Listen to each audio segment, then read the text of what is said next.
Gameranx presents the top 10 best games of 2015. Now, before you flip out, this is the first half of the year. We're getting really excited, so we're kind of jumping the gun. We didn't include certain games like Majora's Mask and Grand Theft Auto 5 because they're ports now. Take this as a quick recommendation of some games that you should have been playing this year so far.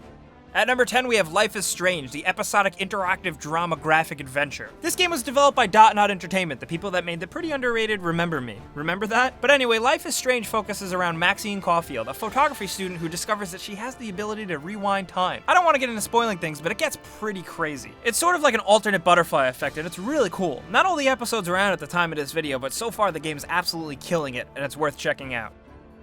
At number 9, we have Monster Hunter 4 Ultimate. This is pretty much the premier Monster Hunter game that you should absolutely be playing, and a must-have game on 3DS. There's just so much game here, so much content, so much costumes, so many monsters to hunt. This game will keep you busy for a long time, and it'll keep you even longer if you're playing with some friends.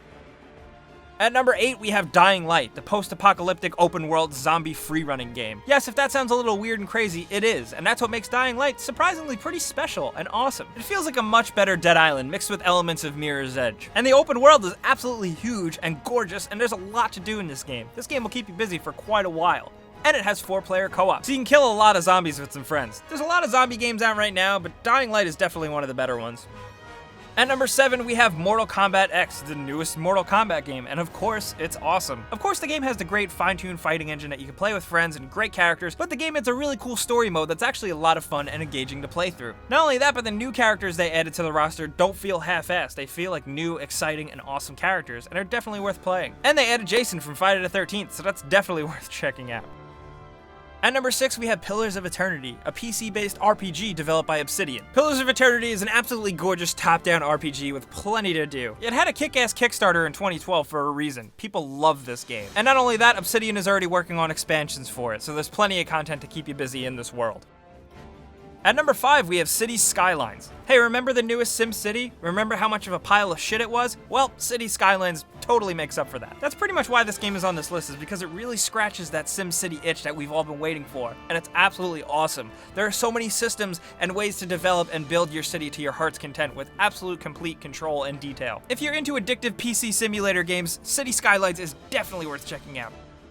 At number 4, we have Batman Arkham Knight. Of course we do, because it's absolutely awesome. It's the final game in the saga of Rocksteady Batman games, and it totally ends with a bang. Not only from an absolutely fantastic story perspective, but from a gameplay stance as well. There's so much to see and do in this game, including an absolutely gorgeous and fully rendered amazing Gotham City. Plenty of side missions involving your favorite Batman villains, and a Batmobile that you can drive around, and a tank that sometimes feels a little weird, but ultimately is kind of fun. It's pretty much obvious this should be on the list, and if you're a Batman fan, you should already be playing this right now.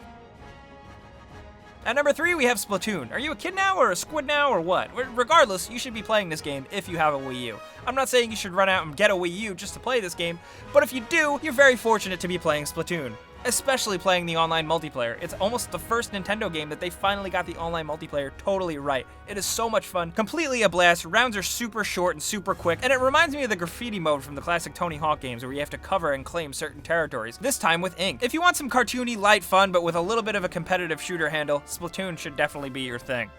At number 2, we have Bloodborne, because oh my god, Bloodborne. Bloodborne is absolutely fantastic. A challenging, long, awesome, beautiful, creepy, foreboding, excellent co-op. Seriously, I'm diarrheaing at the mouth because Bloodborne is absolutely fantastic. Take it from me. I wasn't the biggest fan of the Souls games, but Bloodborne really hooked me in, and then I went back and had a new appreciation and new love for the Souls games. So if you want a really challenging game that'll take you a long time and will absolutely suck your life away, Bloodborne is the thing to pick up.